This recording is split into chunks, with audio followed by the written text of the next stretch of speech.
اللهم صل على محمد وآل محمد. لا حول ولا قوة إلا بالله العلي العظيم. حسبنا الله نعم الوكيل نعم المولى ونعم النصير. بسم الله الرحمن الرحيم. الحمد لله الذي جعلنا من المتمسكين بولاية علي ابن أبي طالب عليه السلام. الصلاة والسلام على أشرف الأنبياء والمرسلين خاتم النبيين خير خلقه رحمة للعالمين أبي القاسم محمد. اللهم صل على محمد وعلى محمد وعجل فرجهم وعليه الطيبين الطاهرين المعصومين المظلومين ولعنة الله الأعداء الظالمين أجمعين إلى يوم القيامة. آمين يا رب العالمين آمين. اللهم صل على محمد وعلى محمد وعجل فرجهم. السلام علیکم ورحمۃ اللہ وبرکاتہ. حمد ہے اس خداوند عالم کے نام سے کہ جس نے انسان کو قلم کے ذریعے لکھنا سکھایا، اور تمام تر ہمارا درود و سلام و محمد وآل محمد پر کہ جن کو پروردگار عالم نے کائنات میں ہدایت کا چراغ بنا کے بھیجا. پروردگار عالم نے کائنات کو سنوارا، سجایا، بنایا، خلق کیا اور اس کو رونق بخشی. مزید اس کو پر رونق کرنے کے لیے پروردگار عالم نے عورت کو بھی خلق کیا. عورت جیسے کہ ہم پہلے کہہ چکے ہیں امین الہی ہے، ایسی مخلوق جو کہ امین الہی کہلاتی ہے.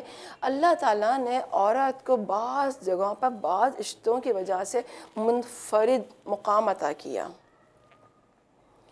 اور یہ مقام ایسا مقام کہ جس کو کوئی مرد نہیں پا سکا. لہٰذا ان تمام رشتوں میں، ان تمام خصوصیات میں، ان تمام رتبوں میں، ان تمام درجات میں جو رشتہ اللہ نے عورت سے منسلک کیا وہ ماں کا رشتہ ہے. ماں ایک عظیم کردار ہوتا ہے. آج ایسی ایک مقدس بافضیلت اور انتہائی عظیم ماں کا ذکر. یہ کون سی ماں ہے؟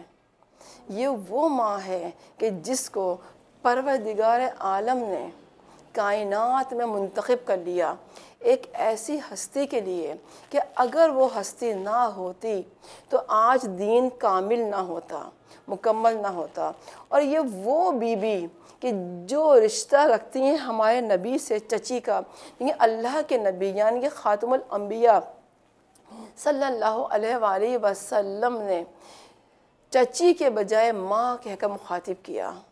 اور یہ وہ ماں جس نے اسلام کو ایک ایسا بیٹا دیا، اسلام کے دامن میں ایک ایسا بیٹا ڈال دیا کہ جس کے فضائل اتنے زیادہ ہیں کہ بیان سے باہر ہیں. اللہ کے حبیب نے فرمایا کہ اے علی، اگر مجھے یہ ڈر نہ ہوتا نصارہ کی طرح سے کہ وہ اپنا عقیدے سے پھر جائیں گے تو میں تمہارے وہ فضائل بیان کرتا کہ تم جہاں جہاں سے گزرتے تمہارے قدموں کی خاک اٹھا کر لوگ اپنی آنکھوں سے لگاتے، سر پہ رکھتے. اللہ اکبر. کتنی عظیم بیوی ہیں کہ جن کی گود میں ایسا بیٹا پروان چڑھا. وہ بیٹا کہ جس کے بارے میں 300 سے زیادہ 700 تک آیات ہیں. 300 اہل سنت کیا، ہمارے بھائیوں کیا، اور 700 سے زیادہ آیات قرآن میں نازل ہو چکی ہیں. مثلا سورہ بینہ میں پروردگار عالم ارشاد فرماتا ہے ان الذین آمنوا وعملوا الصالحات اولئک هم خیر البریہ. جو لوگ ایمان لائے اور نیک عمل کرتے رہے، نیک کام کرتے رہے، وہی بہترین مخلوق ہیں. اس آیت کے بارے میں اللہ کے حبیب نے فرمایا کہ اے علی، اس میں جو نیک اور بہترین مخلوق ہیں اور عمل صالح والے افراد ہیں، اس سے مراد علی ہیں. علی مصداق ہے اس آیت کا، اے علی آپ مصداق ہیں اس آیت کا، اور آپ کے شیعہ جو قیامت میں مسرور و شاد ہوں گے، اور اے علی آپ کے دشمن ذلیل ہوں گے۔ اللہ اکبر، کیسے ذلیل ہوں گے جب روز محشر ہوگا اور تمام انسان اپنی ہر چوکی پار کرتے ہوئے آ جائیں گے، اخلاقیات کی، نیکیوں کی تمام مراحل طے کرتے کرتے پہنچیں گے۔ جب آخری چوکی پر، آخری چیک پوسٹ پہ پہنچیں گے، ان سے پوچھا جائے گا، سارے نیک اعمال سمیٹ کے پہنچیں گے، ان سے پوچھا جائے گا کہ تم علی کی ولایت کا اقرار کرتے تھے؟ کون علی؟ فاطمہ بنت اسد کا بیٹا علی۔ تم علی کی ولایت کا اقرار کرتے تھے؟ وہ کہیں گے نہیں، ہم نے علی کی ولایت کا اقرار نہیں کیا۔ تو سارے اعمال لپیٹ کر ان کے منہ پہ مار دی جائیں گے۔ تو کبھی پروردگار عالم سورہ والعصر میں فرماتا ہے، بسم اللہ الرحمن الرحیم، والعصر ان الانسان لفی خسر الا الذین آمنوا وعملوا الصالحات۔ اس میں بھی جو عمل صالح ہے اور ان الذین آمنوا ہے، وہ بھی مولا کائنات سے منسوب ہے۔ یہی نہیں، سورہ نبا میں بھی ارشاد ہوا، بسم اللہ الرحمن الرحیم، اما یتساءلون عن النبأ العظیم۔ یہ لوگ آپس میں کس چیز کے بارے میں سوال کرتے ہیں؟ بہت بڑی خبر کے بارے میں۔ پھر اللہ فرماتا ہے آگے، یہ کس کے بارے میں اختلاف کر رہے ہیں؟ ان کو بہت جلد معلوم ہو جائے گا۔ کب جلد معلوم ہوگا؟ جب میرا مولا کائنات پل صراط پر کھڑے ہوئے ہوں گے، اور جب لوگ آ رہے ہوں گے تو مولا کائنات کہہ رہے ہوں گے، یہ تیرا ہے، یہ میرا ہے، یہ تیرا ہے، یہ میرا ہے۔ جس سے کہیں گے یہ تیرا، جس کے لیے کہیں گے تیرا ہے، وہ جہنم میں گر جائے گا، اور جس کے لیے کہیں گے یہ میرا ہے، وہ پل صراط پار کر جائے گا۔ اللہ اکبر۔ کبھی سورہ رحمان، تو کبھی سورہ العادیات، تو کبھی سورہ ملک، تو کبھی سورہ دہر، مولا کائنات کا قصیدہ پڑھتی ہوئی نظر آتی ہے۔ جی ہاں، جس کے بیٹے کی اتنی عظمت ہو تو اس ماں کے کیا کہنے۔ جی ہاں، وہ بیٹا دیا بی فاطمہ بنت اسد نے اسلام کو، کائنات کو، کہ جس کے ایمان کی بنیاد پر، جس پر ایمان لانے کی بنیاد پر انسان کی آخرت منحصر ہے۔ امیش کہتا ہے کہ میں حج پہ جا رہا تھا کہ مجھے راستے میں نے ایک جگہ رکا تو میں نے دیکھا کہ ایک نابینا عورت لوگوں کو پانی پلا رہی ہے اور ایک جملہ کہتی جا رہی ہے، اے وہ ذات جس نے علی کے لیے غائب سورج کو صاف اور سفید حالت میں پلٹایا، میری بصارت کو بھی پلٹا دے۔ امیش کہتا ہے میں آگے بڑھا، مجھے جملہ سا بہت اچھا لگا، میں آگے بڑھا اور آگے بڑھ کے میں نے 2 دینار نکالے اور اس نابینا عورت کے ہاتھ پہ رکھے۔ اس عورت نے چھو کر دیکھا کہ دینار دیے گئے، اس نے فوراً اس کو پھینک دیا اور کہا کہ اے بندہ خدا، تو نے مجھے حقیر و فقیر سمجھا ہوا ہے؟ جس کے پاس علی کی محبت ہو وہ حقیر اور فقیر کیسے ہو سکتا ہے؟ امیش کہتا ہے کہ میں یہ جملہ سنا میں نے اور میں چلا گیا، حج مکمل کیا، حج کر کے واپس آنے لگا تو میں اسی راستے سے واپس ہوا۔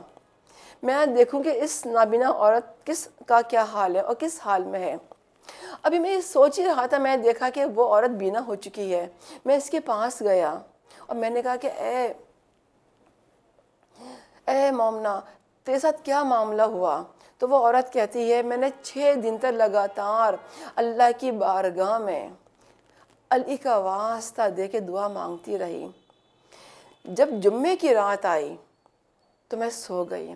میں نے خواب میں دیکھا کہ کوئی مرد آیا ہے اور اس نے اللہ سے دعا کی کہ اے پروردگار، اگر یہ عورت واقعی میں علی سے محبت کرتی ہے تو اس کی آنکھوں کو بینا کر دے، بصارت کو پلٹا دے۔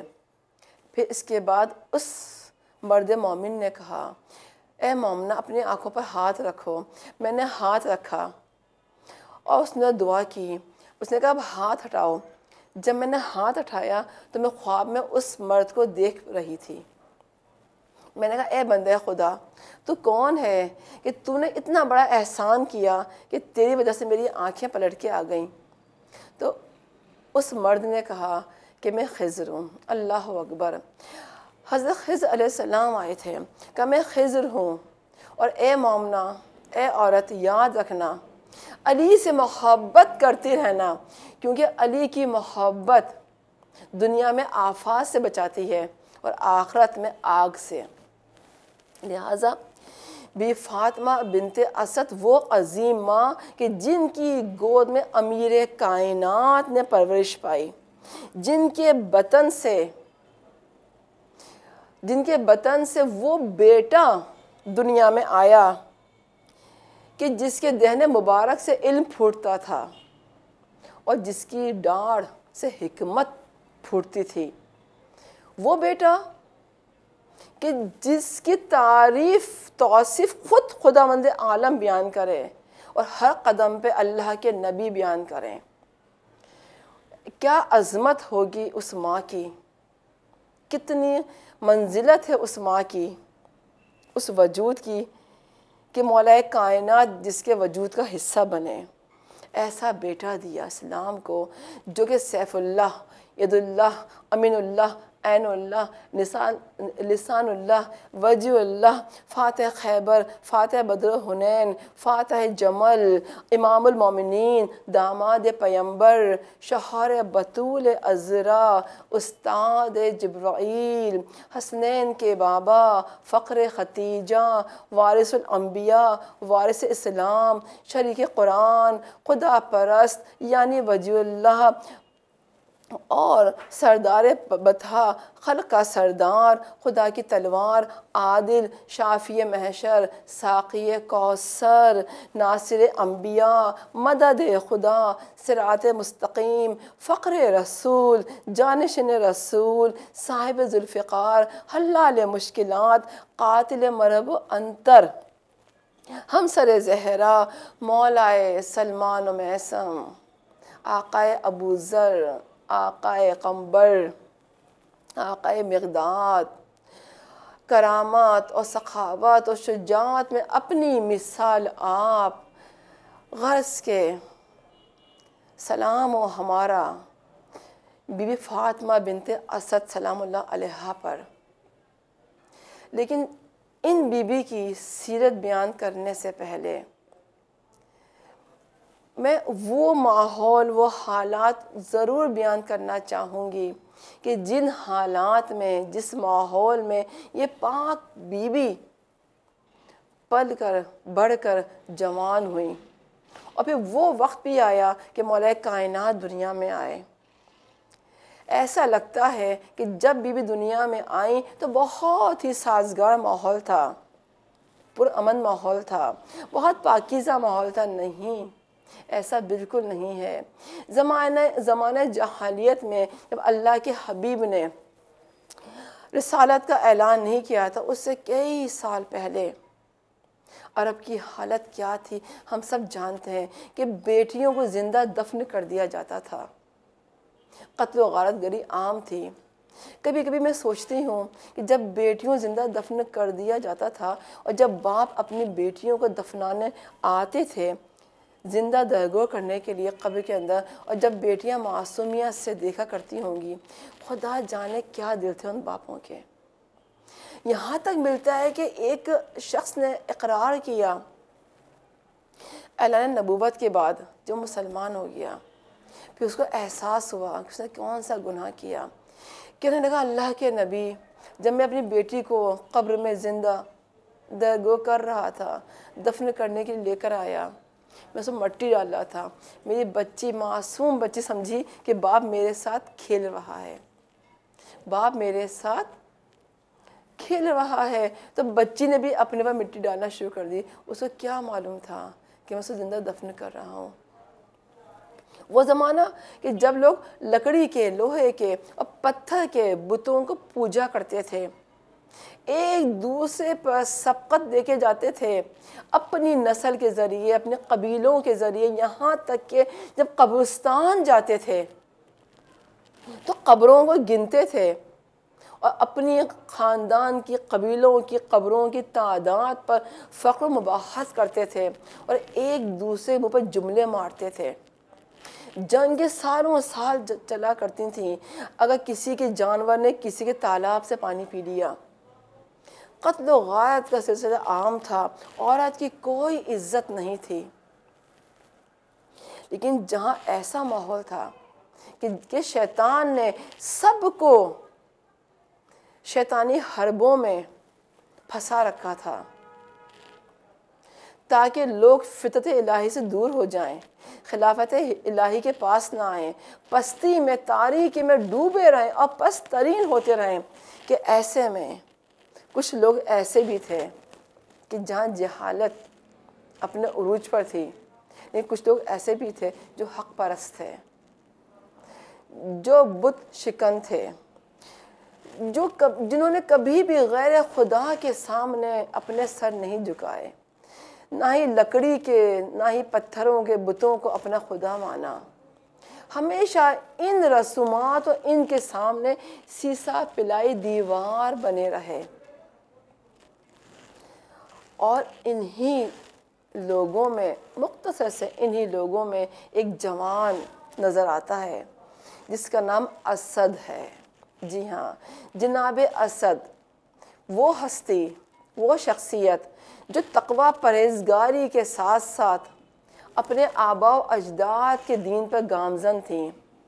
آپ کے آباء و اجداد کا دین یعنی حضرت خلیل الرحمن کا دین تھا۔ یہ جوان ان تمام لوگوں کے لیے دعائیں کرتا تھا، ہدایت کی دعائیں، راتوں کو خدا وحدہ لا شریک کی عبادت کرتا تھا، اس سے باتیں کرتا تھا، ان لوگوں کے لیے ہدایت کی دعائیں مانگتا تھا، اصلاح کی دعا مانگتا تھا۔ لیکن یہ جوان یہ بھی جانتا تھا کہ زندگی گزارنے کے لیے ہر انسان کو ایک ساتھی کی، ایک ہمسر کی ضرورت ہوتی ہے، اور اگر یہ ساتھی، یہ ہمسر نیک صالح، پاکیزہ، پاک دامن ہو تو کیا ہی بات ہے۔ اپنی اس خواہش کا اظہار اپنے والدین سے کیا۔ جناب اسد کے والد نے اپنے بیٹی کی خواہش کو سنا اور وعدہ کیا کہ جیسے ہی حالات میسر ہوں گے بہت جلد ہم تمہاری شادی کر دیں گے۔ اور اس کے بعد تلاش شروع ہوئی نیک صالح، بتقوی، با کردار، پاک دامن بیوی کی، کہ جناب اسد کے نکاح میں آئیں، اور تلاش ہوتے ہوتے نجیب خاندان دیکھا گیا۔ یہ تلاش ہوتے ہوتے کہاں پر جا کے ختم ہوئی؟ جی ہاں، بی بی فاطمہ پر جا کے ختم ہوئی تلاش۔ رشتہ بھیجا، کون ہوگا جو رشتہ منع کرے گا جناب اسد کا؟ جواب مثبت آیا۔ بی بی فاطمہ سلام اللہ علیہا کا دین جناب ابراہیم کا دین تھا، خدا پرستی، یکتا پرستی کی طرف مائل، انتہائی پاک و پاکیزہ، با تقوی، با حیا، با کردار، پاک دامن بی بی کی جب تلاش شروع ہوئی تو جا کر سلسلہ کہاں پہ ختم ہوا کہ ایک ایسی لڑکی تلاش ہوئی جو کہ فاطمہ نام تھا۔ اتفاق سے بی بی فاطمہ بنت اسد کا نام بھی فاطمہ، ان کی والدہ کا نام بھی۔ تلاش ختم ہوئی، شادی ہوئی، رشتہ ہوا، جناب اسد کے والد نے نکاح پڑھایا، نکاح پڑھانے کے بعد حق مہر طے ہوا، اور حق مہر طے ہونے کے بعد یہ شادی اپنے انجام کو پائی۔ جب ایسی پاک دامن بیویاں آتی ہیں تو ان سے جو اولاد ہوتی ہے وہ بھی ایسے ہی ہوا کرتی ہے۔ آپ کے ہاں یعنی جناب اسد کے ہاں ایک بیٹی پیدا ہوئی۔ اب پورا ماحول آپ کے ذہن میں ہے کس زمانے میں بیٹی پیدا ہوئی، کہ جس زمانے میں بیٹی جو تھی ایک شرم کا باعث تھی، ذلت کا باعث تھی۔ بیٹی پیدا ہوتے ہی والد کے چہرے تبدیل ہو جایا کرتے تھے، لیکن کائنات نے دیکھا، لوگوں نے دیکھا، قبیلے والوں نے دیکھا، جب جناب اسد کی یہاں بیٹی پیدا ہوئی تو ماں کے نام پہ نام فاطمہ رکھا گیا، اور جناب اسد بہت خوش اور بہت مطمئن تھے، نہ چہرے کا رنگ تبدیل ہوا، نہ سر جھکا۔ اس حالات میں کہ جب کہ بیٹیوں زندہ درگور کیا جا رہا تھا، ان حالات میں کہ جب کہ عورت کی کوئی عزت نہیں تھی، توقیر نہیں تھی، وقت نہیں تھی، جس طرح سے چیزوں کو خریدا جاتا ہے بالکل ایسے ہی عورت کی بھی خرید و فروخت ہوا کرتی تھی۔ حد ہے کہ جب میراث تقسیم ہوتی تھی اس میں عورتیں بھی تقسیم ہوا کرتی تھیں، اور اگر کوئی عورت دوسری شادی کرنا چاہتی تھی تو کیا ہوتا تھا، اس کو اپنے پہلے شوہر سے پرمیشن لینی پڑتی تھی، اجازت نامہ لینا پڑتا تھا، اور اگر اس کا شوہر دوسری شادی کی اپنی ایکس جو بیوی تھی، وائف تھی، اس کو اگر دیتا تھا اجازت تو حق محض شرط رکھتا تھا، ورنہ شادی نہیں ہو پاتی تھی۔ یہی نہیں بلکہ اس زمانے میں عورت فروخت ہوتی تھی اموال کی طرح سے۔ اسی زمانے میں جب بی بی دنیا میں آئی ہیں فاطمہ بنت اسد، تو لوگوں نے دیکھا کہ جناب اسد اپنا سر فخر سے بلند کرتے ہوئے نظر آئے، اور بیٹی سے انتہائی محبت کرتے تھے، بہت شفقت کرتے تھے، بہت پیار کرتے تھے، بہت چاہتے تھے، گویا کہ نور نظر تھی یہ بچی، کیوں نہ ہو یہ بچی نور نظر، کیونکہ آخر ماں بننی ہے مولا کائنات کی، وصی رسول کی، جانشین پیغمبر کی، ہادی کی، رہبر کی، ماں کا مرتبہ پانا ہے اس بی بی نے۔ لیکن میں یہاں روک کے ایک بات کو اور عرض کر دوں کہ آخر بچیوں کو زندہ دفن کرنے کی یہ رسم چلی کہاں سے؟ کہتے ہیں کہ قبیلہ بنی تمیم جو تھا اس پر نعمان بن منظر نے حملہ کیا، اور حملہ کرنے کے بعد قتل و غارت کیا، اور اموال کو لوٹا، اور خواتین کو بھی غارت کیا، اور بہت سی خواتین کو اپنے ساتھ لے گیا۔ جب ایک عرصہ گزر گیا، ایک مدت گزر گئی، تو قبیلہ بنی تمیم والوں نے، ان کے سردار نے گئے نعمان بن منظر کے پاس اور جا کر کہا کہ ہماری عورتوں واپس کر دو۔ لیکن ہوا یہ کہ اس طویل مدت میں جو عورتوں کو یہ اغوا کر کے لے گئے تھے اپنے ساتھ، بہت سی خواتین نے انہی کے قبیلے والوں سے یا انہی کے لوگوں سے ازدواج کر لیا، اور بہت سی خواتین نے آنے سے انکار کر دیا اور اپنے شوہروں کے ساتھ رہنے کو ترجیح دی۔ اس کے بعد کچھ خواتین واپس آئیں، انہی میں سے ایک قیس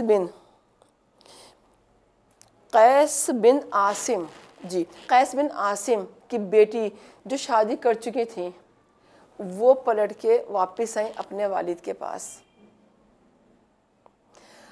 اپنے شوہر کو چھوڑ کر، لیکن ان کے والد کو یہ گوارا نہ ہوا، بہت شاخ گزرا کہ میری بیٹی نے شادی کیوں کی ان لوگوں سے۔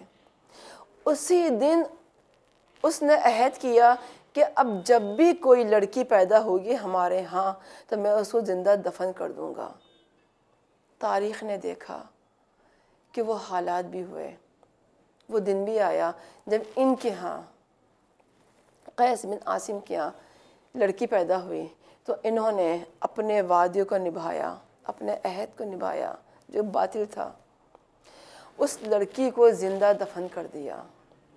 بس ان کا زندہ دفن کرنا تھا کہ دیکھا دیکھی لوگوں نے بھی اپنی بیٹیوں کو زندہ دفن کرنا شروع کر دیا کہ کل کو کہ ہمارے ساتھ بھی ایسا نہ ہو جائے، زندہ درگور کرنا شروع کر دیا۔ اور پھر یہ سلسلہ چلتا رہا، اور لوگ قیس بن عاصم کی پیروی کرتے رہے اور قبیلوں میں یہ بات پھیلنا شروع ہو گئی اور زیادہ تر لوگ اپنی بیٹی کو پیدا ہونے کے بعد زندہ دفن کر دیا کرتے تھے۔ ایسے حالات میں اس ماحول میں جناب اسد نے اپنی بیٹی یعنی فاطمہ بنت اسد سلام اللہ علیہا کی پرورش کی، ایسی پرورش کی جو خدا وحدہ لا شریک کی پرستار بنی، توحید کی ماننے والی ہوئیں۔ اور چلتے چلتے جب یہ سلسلہ آگے چلا اور حالات نے دیکھا کہ وہ وقت بھی آیا جب بی بی فاطمہ بنت اسد سلام اللہ علیہا اس منزل پر آئیں، عمر کے اس حصے تک پہنچیں کہ جہاں ہر لڑکی کی شادی ہوتی ہے، عقد ہوتا ہے، ازدواج ہو جاتا ہے۔ بس میں یہیں پر بات کو اپنی فی الحال روکوں گی اور یہ کہوں گی کہ سلام و بی بی آپ کو، ہم سب کا سلام، ہزاروں درود ہوں سلام ہو آپ پر کہ خداوند عالم نے آپ کو چن لیا مولا کائنات کی مادر گرامی کا شرف عطا کرنے کے لیے، کہ وہ بیٹا آپ کی گود میں آیا کہ جس کے لیے اللہ کے حبیب رسول اکرم صلی اللہ علیہ وآلہ وسلم نے فرمایا۔ ابن انس سے روایت ہے، انس ابن مالک سے روایت ہے، وہ کہتے ہیں کہ میں نے اللہ کے حبیب سے سنا کہ اللہ کے حبیب نے فرمایا کہ علی میرا جھنڈا اٹھانے والے، قیامت کے دن میرا جھنڈا اٹھانے والے اور ساقی کوثر ہوں گے اور خدا کی جنت کے خزانوں کی چابیاں اٹھانے میں میرے معاون اور مددگار ہوں گے۔ اللہ اکبر! دنیا میں رسول کے ساتھ ساتھ آخرت میں بھی نبی کے ساتھ ساتھ کیا مقام ہے بی بی آپ کا۔ سلام ہو آپ پر، سلام ہو آپ کی عظمت پر، سلام ہو آپ کی پرورش پر، سلام ہو آپ کے آبا و اجداد پر، سلام ہو آپ پر اے بی بی جس نے ہمیں حلال مشکلات دیا، سلام ہو ہمارا مادر مولود کعبہ۔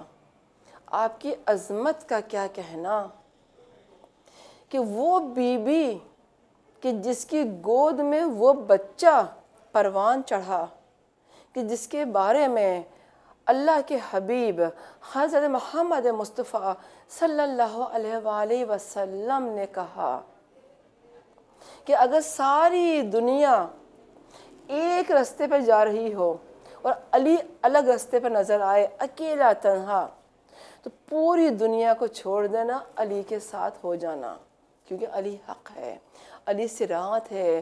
مسجد نبوی بھری پڑی ہوئی لوگوں سے، اصحاب کا مجمع ہے، ایک شخص کھڑا ہوتا ہے، اے اللہ کے حبیب یہ جو ہم پڑھتے ہیں اہدنا الصراط المستقیم، یہ کیا ہے صراط مستقیم؟ کون سا ہے سیدھا راستہ؟ اللہ کے حبیب خاموش ہیں۔ دائیں طرف آتا ہے، اللہ کے حبیب میرا سوال ہے صراط مستقیم کیا ہے؟ اللہ کے حبیب خاموش ہیں۔ بائیں طرف آتا ہے، اللہ کے حبیب صراط مستقیم کیا ہے؟ اللہ کے حبیب خاموش ہیں۔ رسول بولتا ہی نہیں ہے کچھ جب تک وحی نہ ہو، خدا کا حکم نہ ہو۔ ایسے میں مولا کائنات علی ابن ابی طالب علیہ السلام سامنے سے دروازے سے داخل ہوتے ہوئے نظر آتے ہیں۔ اللہ کے حبیب فرماتے ہیں جان نثار ہو ہماری اللہ کے حبیب پر۔